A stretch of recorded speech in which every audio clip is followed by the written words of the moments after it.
I'm Anna, and this story isn't just mine. It's about the life I shared with Michael, my husband, and how everything we built together slowly unraveled. We met in college, two dreamers with ambitions as high as the stars. Michael was the kind of guy who could light up a room with his laugh, simple yet charming, always with a kind word for everyone. We fell in love, graduated, and, as luck would have it, started our careers at the same company. Life was good, simple, and blissfully happy. Our evenings were the highlight of my days. We'd come home, cook together, and share stories about our work. Michael was a good listener, always interested in my day, my ideas. He was supportive, proud of our equal standing at work, our shared ambitions. "Anna, you're amazing at what you do," he'd say with a smile. "I love that we're in this together." But then, everything changed when Michael got promoted. It was a significant achievement, and initially, I was overjoyed. But with the promotion came a change I hadn't anticipated. Michael started to care more about appearances, about status. He wasn't the same man I'd fallen in love with. Slowly, his criticism began. First, it was subtle, a comment here or there. "Why do we always eat the same meals? We can afford better now," he'd remark, pushing his plate away. I tried to adapt, to please him, but nothing seemed good enough. He began to critique my clothing, my shopping choices, even how I decorated our home. "Why do you always buy the cheapest brands? We're not college students anymore, Anna," he'd say, his voice laced with annoyance. I felt a growing distance between us, a chasm that I didn't know how to bridge. The man I loved, who once found joy in our simple life, was now obsessed with wealth and status. One evening, after I returned from grocery shopping with more budget-friendly items, Michael's frustration boiled over. "Anna, this isn't acceptable. You're still dressing and shopping like we're on a tight budget. You don't match my status," he said coldly, his words cutting through me like a knife. His words lingered in the air, marking the end of our simple, happy days. That was the moment I realized how much he had changed, how much our life had diverged from the path we once walked together. It was the beginning of the end, the start of a journey I never expected to take. As days turned into weeks, the strain in our relationship only deepened. Michael's constant critiques about how I didn't match his status weighed heavily on me. I missed the man he used to be, the one who found joy in our simple life together. But as his obsession with wealth and appearances grew, our connection continued to fade. In the midst of this growing distance, life threw us a curveball. I discovered I was pregnant. The news brought a mix of emotions, joy, fear, and a glimmer of hope that this might bring us back together. Michael's reaction to the pregnancy was surprisingly warm. His face, which had been etched with dissatisfaction for so long, lit up when I told him. "Really? We're going to have a baby?" he exclaimed, his voice filled with an excitement I hadn't heard in ages. For the first time in months, I saw a spark of the old Michael. During my pregnancy, he was attentive and caring, often checking in on me and ensuring I was comfortable. It felt like a breath of fresh air, a brief return to the days when we were a team. When our son, David, was born, Michael's joy was palpable. Holding David for the first time, he looked at me with tears in his eyes. "He's perfect, Anna. We made this beautiful boy," he said, his voice choked with emotion. The early days with David were a blur of sleepless nights and new routines, but they were also filled with moments of tenderness and joy. Michael, despite his busy schedule, tried to be there for David's first milestones. Watching him with our son, I saw glimpses of the man I had fallen in love with. With David's arrival, our relationship found a temporary peace. The arguments and criticisms subsided, replaced by shared moments of wonder over our son. It was as if David's presence healed some of the fractures in our marriage. I cherished this period, hoping it would last, that maybe this was the turning point we needed. But deep down, I couldn't shake the feeling that this was just a brief respite, a calm before another storm. For now, though, I held on to the hope that our family could find its way back to the happiness we once knew. Life with a newborn was a whirlwind, and for a while, it seemed to bridge the gap between Michael and me. But as David grew and the novelty of new fatherhood faded for Michael, the old patterns began to resurface. Michael's work consumed him more than ever, and when he was home, his attention was more focused on showing off David than actually bonding with him. He would buy our son the most expensive toys and clothes, things a toddler would never appreciate. One evening, I found Michael online, browsing through a list of elite preschools. He didn't even look up as I entered the room. "Anna, I'm thinking of enrolling David in St. James Academy. It's the best in the city," he said, not asking but telling. I sat beside him, trying to keep my voice calm. "Michael, he's just 2. Do we really need to send him to such an expensive school?" He finally looked at me, his expression one of disbelief. "Of course, we do. He's my son. He deserves the best." "But he needs time to be a kid, Michael. Love and attention, not just the most expensive things," I argued, feeling a familiar frustration. Michael shook his head, dismissing my concerns. "You don't understand, Anna. It's about giving him opportunities I never had." This was our new normal. Conversations turned into debates, and debates into arguments. It felt like we were speaking different languages. I longed for the days when our dreams and values aligned. The distance between us wasn't just emotional, it became physical. Michael often returned late from work, long after David and I had dinner. One night, when he came home at an ungodly hour, I couldn't hold back my frustration. "Michael, it's past midnight. You missed dinner again?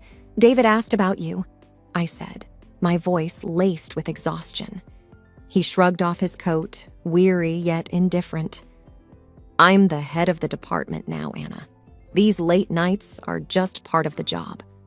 "But what about us, Michael? What about your family?" I pleaded, hoping to reach some part of the man I married. He paused, his face a mix of fatigue and annoyance. "I'm doing all this for our family, Anna. You and David are living comfortably because of my hard work." I wanted to argue, to tell him that comfort wasn't just about money, but I was too tired. It was the same argument, and I knew I couldn't change his mind. As I lay in bed that night, listening to the faint clicks of his laptop from the other room, I realized that our little family was drifting apart. My husband, once my partner in every aspect of life, was now a stranger living under the same roof, connected only by a shared past and a son who deserved better than this growing void between his parents. It was during one of those long, silent evenings that I made a decision. I needed to go back to work, to find a piece of the woman I used to be before the distance with Michael grew too vast. The perfect opportunity came when a position opened up at my old company, the same place where Michael and I had started our journey together. Feeling a mix of nervousness and excitement, I decided to broach the subject with Michael. "Michael, I've been thinking of going back to work. There's an opening in my old department," I said, hoping for his support. His reaction was immediate and strong. "Go back to work? Why would you need to do that? I'm making more than enough for both of us," he replied, barely looking up from his laptop. I tried to explain. "It's not about the money, Michael. It's about me, about feeling like I'm contributing, being part of a team again." Michael finally looked at me, his expression one of disapproval.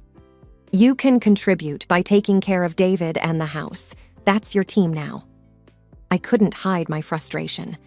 "But I need more than that. I want to use my skills, feel professional achievement again. Besides, it's good for David to see both his parents working." Michael stood up, his voice rising. "You going back to work, especially at my company, is not a good idea. What will people think? That I can't provide for my family?" I was taken aback by his attitude. "So this is about your image, your status?" He ignored my question and continued. Look at yourself, Anna. You've changed. You've let yourself go since having David. His words were like a slap in the face. I felt my cheeks burning with a mix of anger and hurt. What do you mean, I've let myself go?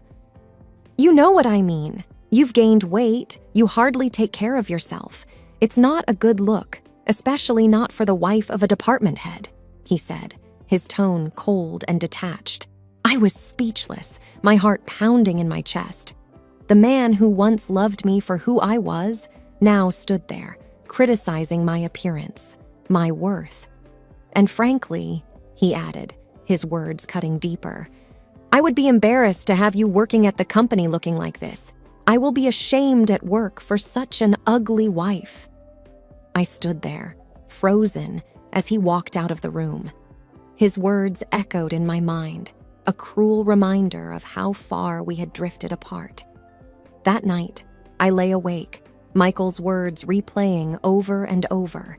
It was clear now. The man I married, the man I loved, was gone, replaced by someone I no longer recognized.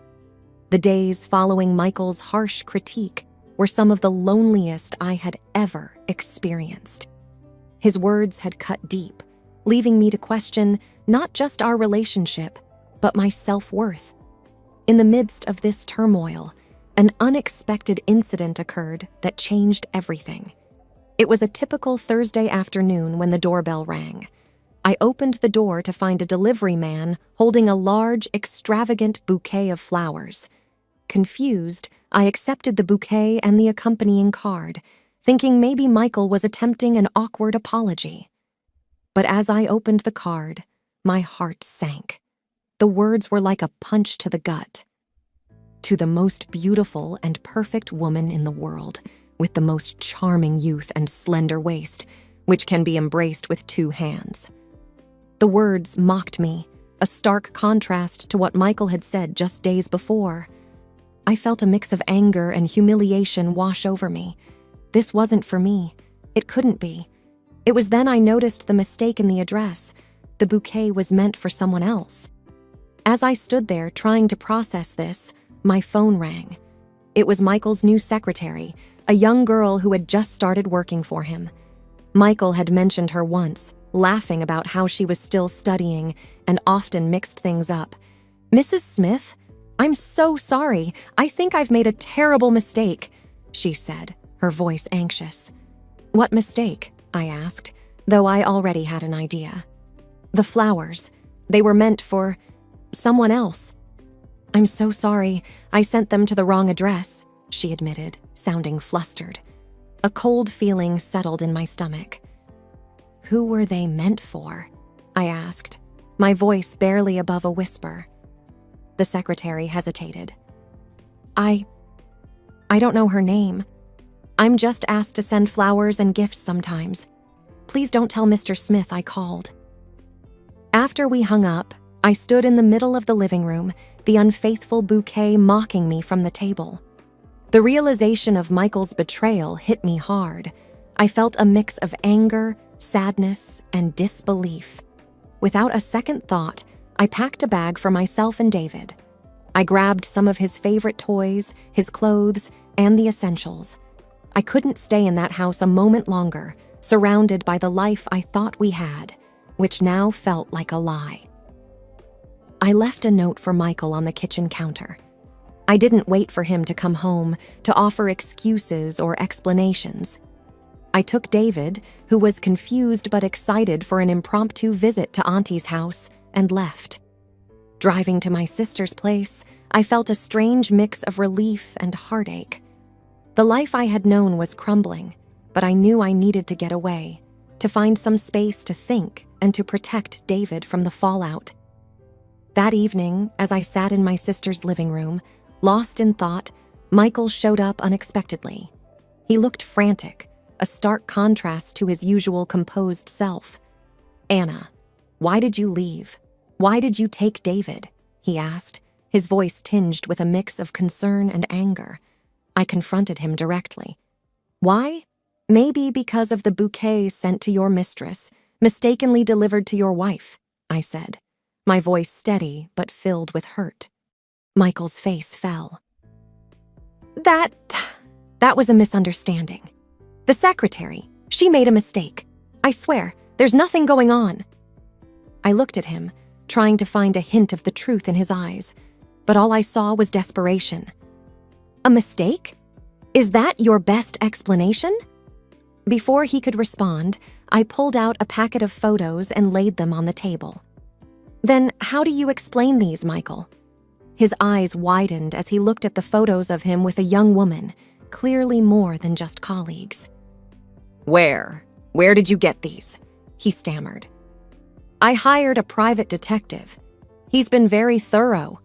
Did you know she's the wife of your business partner? I asked, watching as the color drained from his face. Michael looked like he'd been punched in the gut. You can't let these get out. It'll ruin everything, he pleaded, his voice barely above a whisper. I felt a bitter laugh escape me. Ruin everything? What about us, Michael? What about our family? He reached out, but I pulled away. Anna, please, I'm begging you, forgive me. I can fix this. But it was too late for apologies, too late for forgiveness. Forgive you after you've lied and cheated? I can't, Michael, I won't. I'm filing for divorce, and these photos, they'll ensure I get what David and I deserve. Michael looked defeated, his shoulders slumping as the reality of the situation hit him. Anna, please. But I had made up my mind. No, Michael, you've made your choice. Now I'm making mine.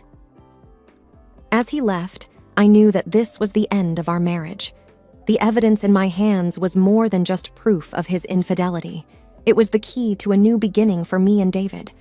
The road ahead would be hard, but I was determined to rebuild our lives, free from lies and betrayal. The following weeks were a blur of legal meetings and tough decisions. I had initiated the divorce proceedings, armed with the evidence of Michael's infidelity. Despite the turmoil, there was a sense of determination within me. I was fighting not just for my own dignity, but for a better future for David. One afternoon, I met with my lawyer to discuss the details of the divorce. We have a strong case, Anna. The evidence you provided is more than enough to ensure a favorable outcome for you and David, she said, her voice confident. I nodded, feeling a mix of relief and sadness. I just want this to be over. I want to ensure that David is taken care of. My lawyer assured me, we'll make sure of that. You'll have custody, and with Michael's position, child support won't be an issue. As the days passed, the reality of my new life began to set in. I was going to be a single mother, a role I never anticipated. But I also felt a growing sense of empowerment. I was making decisions, standing up for myself and my son. The final hearing was a tense affair. Michael and I sat on opposite sides of the courtroom, the air thick with unspoken words. When the judge granted the divorce, citing Michael's infidelity, I felt a weight lift off my shoulders. I was officially free from a marriage that had become a source of pain and betrayal.